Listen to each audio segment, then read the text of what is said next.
Jessica was not supposed to be there. Every other woman in the Hall of Thorns had been chosen, summoned, prepared. Jessica had been handed a wine pitcher and told not to spill anything. The head cook had taken ill that morning, and someone needed to carry the wine, and nobody ever looked at Jessica twice. That was how she had survived the 3 years since her mother died. By being invisible, by being useful, by keeping her head down in the kitchens until her knuckles split and her feet ached, and the debt she'd inherited grew quietly in the dark, like a vine through stone. She stood near the back wall in a borrowed copper dress, her dark hair already escaping its knot, a heavy silver pitcher pressed to her hip. The hall was enormous. Vaulted ceilings of black stone arched overhead, hung with crimson and gold banners, and 1,000 iron sconces threw shifting light across the assembled crowd. Nobles, warriors, pack leaders from every territory, all watching the raised platform at the center of the room, where 5 women stood in a perfect line. The choosing happened once a generation. When an alpha king reached his 28th year without taking a mate, the Elder Council presented 5 women from the highest bloodlines at the solstice feast. One would be chosen, a political union sealed beneath the full moon. The 5 women were flawless. Lady Seraphine in silver that moved like water, Lady Marin in deep plum silk, Lady Alda in ivory and gold, Lady Thessa in midnight blue embroidered with stars, Lady Karen, barely 19, trembling in pale rose, each one a carefully selected offering to the most powerful wolf in the realm. He had not yet arrived. Then the great doors opened. 20 feet of ancient oak and iron swung inward with a sound like thunder, and the hall went silent. He walked in alone. Jessica's breath caught before she understood why. He was tall, taller than anyone she'd seen, broad through the shoulders in a way that spoke of raw, unhurried power. Black from his boots to his collar, with only thin silver bands at each wrist and a subtle sigil at his chest. His face was all sharp angles and shadow, and his eyes, pale gray, storm-colored, ringed darker at the edges, swept the room with a calm, absolute focus that seemed to compress the air around him. Adam Valdris, Alpha King. He had held the throne for 7 years, had fought off challengers and border wars, and a council that would have preferred someone easier to manage. They said he was ruthless. They said he was fair. They said he had once carried a dead rival's orphaned pup to a healer with his own hands.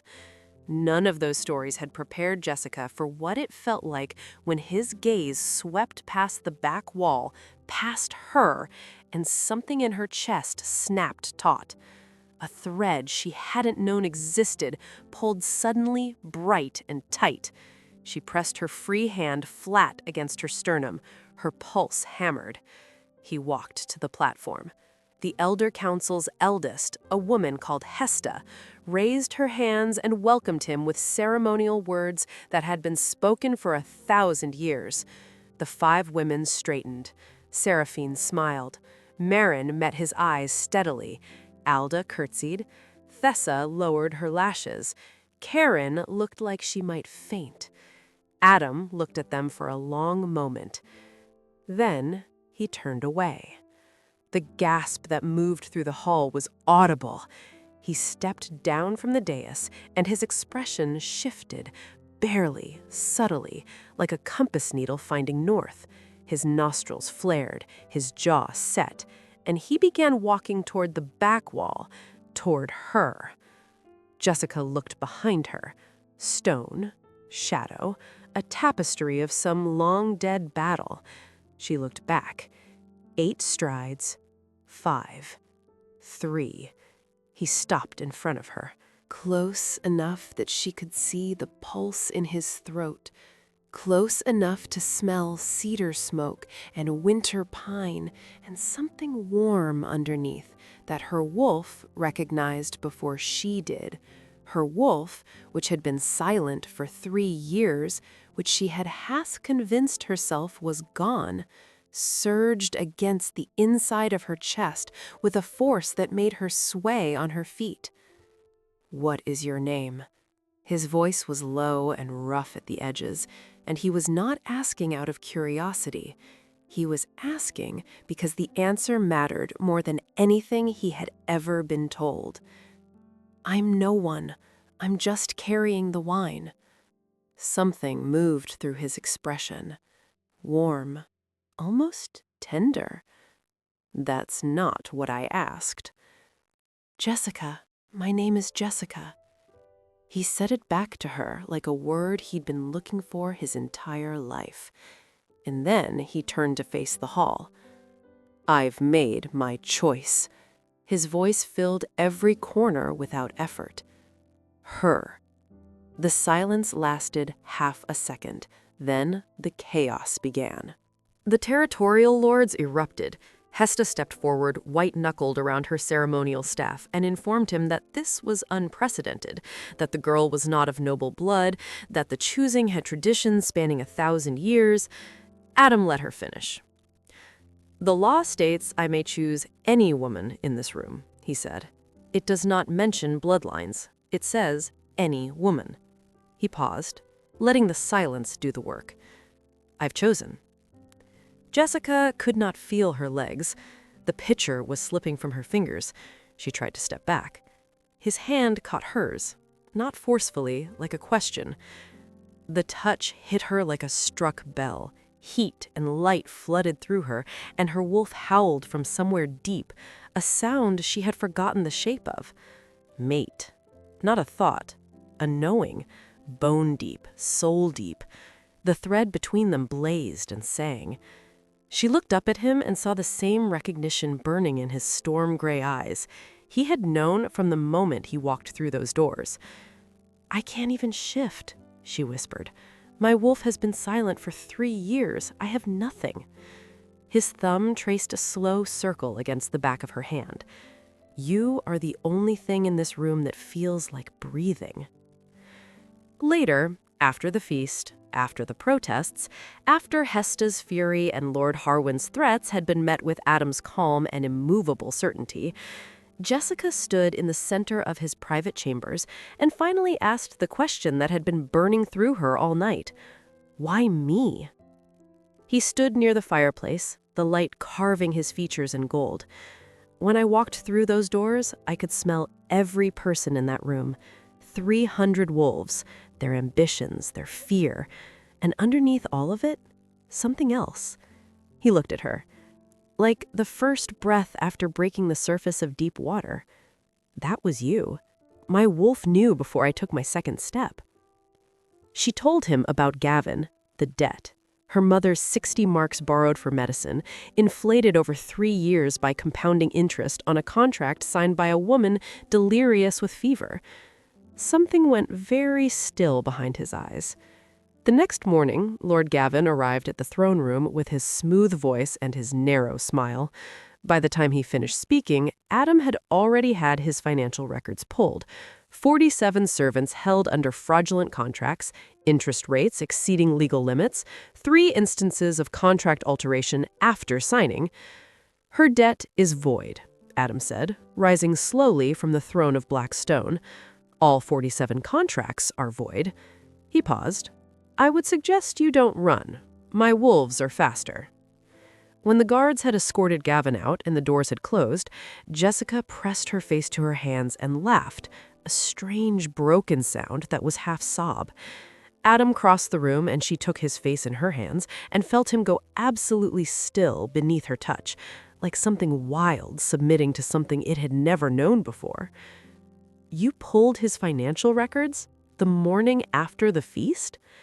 I couldn't sleep. Because of me?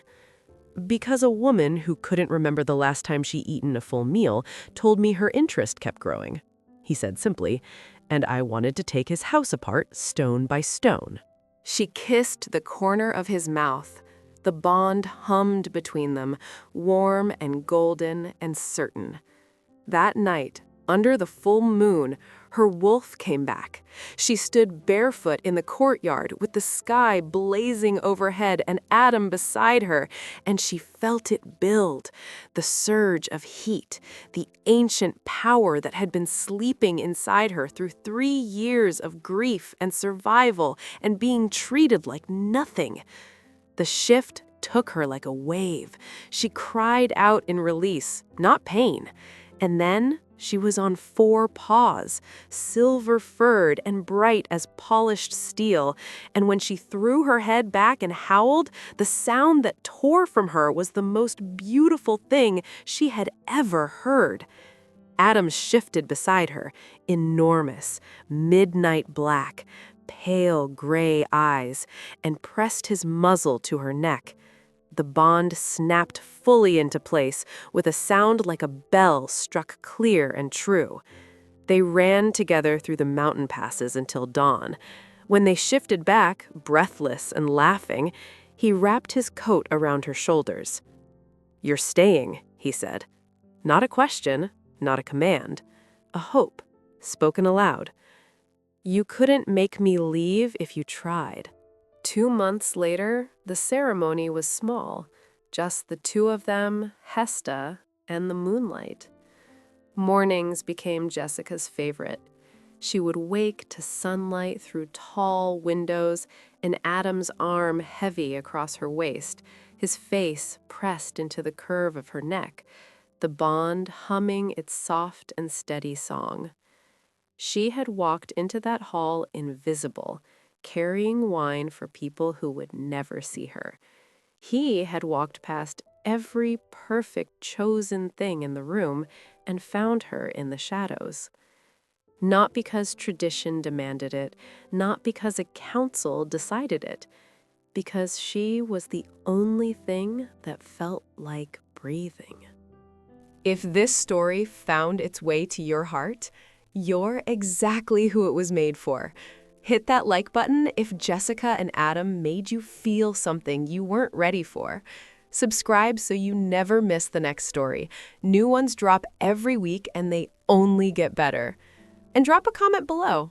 Tell me, did you see him choosing her coming, or did it take your breath away too? I read every single one. See you in the next story.